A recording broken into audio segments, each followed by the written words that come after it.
Greetings, YouTube. I just finished my latest book. It is known as A Brand New Bird by Tim Birkhead, and it is essentially the story of how two German bird fanciers in the early 20s and 30s attempted to breed a genetically red canary. The book is interesting because it covers genetics.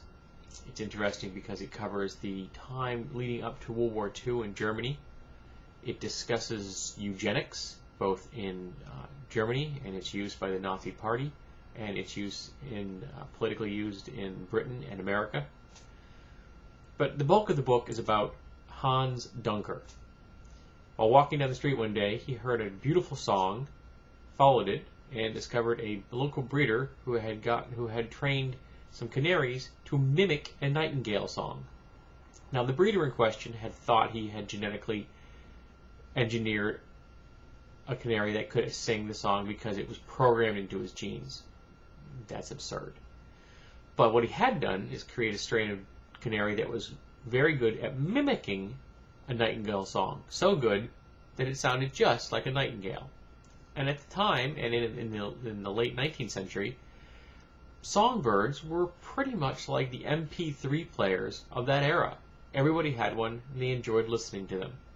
But some people bred the birds for their color.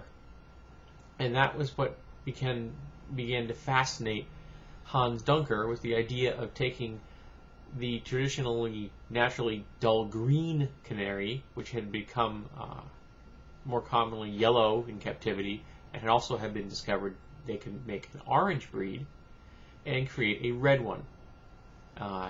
And his pursuit for years to produce a genetically red canary, and he ultimately failed. And the book covers why he failed. I'm not going to spoil it for you. It's kind of interesting.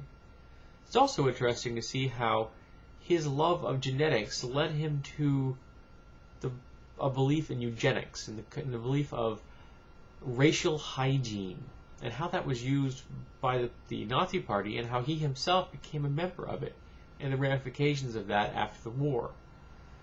Or his ability to teach was compromised because he had been active as a Nazi member, though he was ultimately it was ultimately decided he was more of a hanger-on than a hardcore party goer. The book was interesting. The style was fun. The author gets into enough science that I think that it's not going to bore people who don't have a deep and abiding interest in the genetics. The story itself is compelling enough that you could enjoy it. I personally would have liked to have seen more depth in the genetic research. But then again, I've read quite a few books on genes, so I have a past in that, and I have no problem with wading through some really technical data just to get the nuggets of information that I enjoy. But the book overall is a lot of fun. I think it's going to appeal to people who like birds.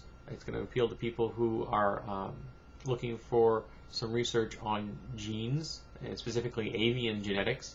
I think this book would make an excellent companion to The Beak of the Finch, which is one of the best books on genetics I've ever read, quite possibly right after Darwin's book, The Origin of Species itself.